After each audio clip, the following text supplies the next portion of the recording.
Hello అండి, welcome back to special రుచులు. ఈరోజు వీడియోలో ఆలు మసాలా కర్రీ టేస్టీగా ఎలా చేసుకోవాలో చూపించబోతున్నాను. ఇది రైస్, రోటీ, పూరి, చపాతీలోకి దేంట్లోకైనా బాగుంటుందండి. ఇప్పుడు దీని తయారీ విధానం చూద్దాము. స్టవ్ మీద ప్యాన్ పెట్టుకొని అందులోకి 2 టేబుల్ స్పూన్ వరకు ఆయిల్ యాడ్ చేసుకోవాలి. ఇందులోకి పోపు దినుసులు అలాగే ఎండుమిర్చి కూడా యాడ్ చేసుకొని వీటిని వేయించుకోవాలి. పోపులు కాస్త వేగిన తర్వాత ఇందులోకి ఒక పెద్ద ఉల్లిపాయ ముక్కలు, 2 పచ్చిమిర్చి చీలికలు అలాగే కరివేపాకు కూడా యాడ్ చేసుకొని వేయించుకోవాలి.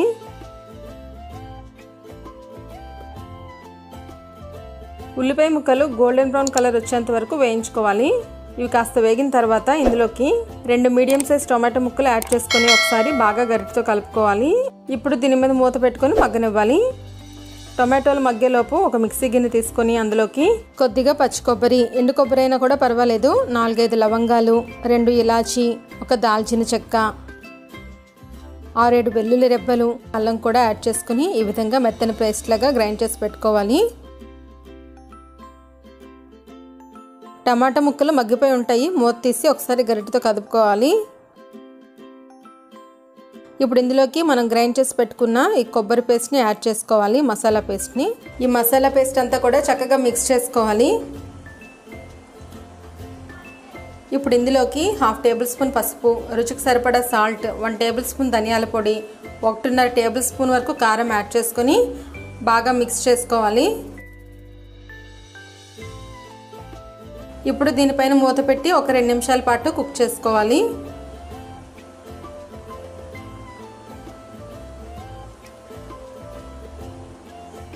ఆయిల్ ఈ విధంగా చక్కగా సపరేట్ అవుతుందంటే ఇది చక్కగా కుక్ అయిపోయిందన్నమాట, ఈ మసాలా అంతా కూడా. ఇప్పుడు ఇందులోకి ముందుగా ఉడికించి పెట్టుకున్న 3 బంగాళదుంప ముక్కలు యాడ్ చేసుకోవాలి. ఇప్పుడు దీని మీద మూత పెట్టి ఒక 2 నిమిషాల పాటు మగ్గనివ్వాలి.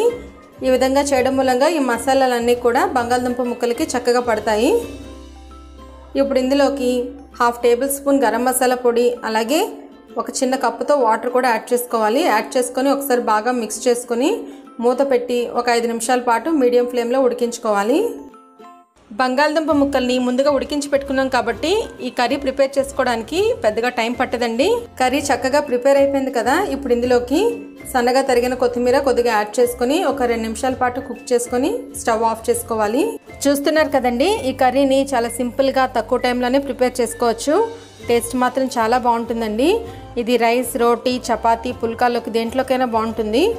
మీకు గనక ఈ వీడియో నచ్చినట్లయితే లైక్ చేయండి. మరిన్ని వీడియోస్ కోసం నా ఛానల్ని సబ్స్క్రైబ్ చేసుకోండి. మీ విలువైన అభిప్రాయాలను నాకు కామెంట్ ద్వారా తెలియజేయగలరు. Thank you for watching.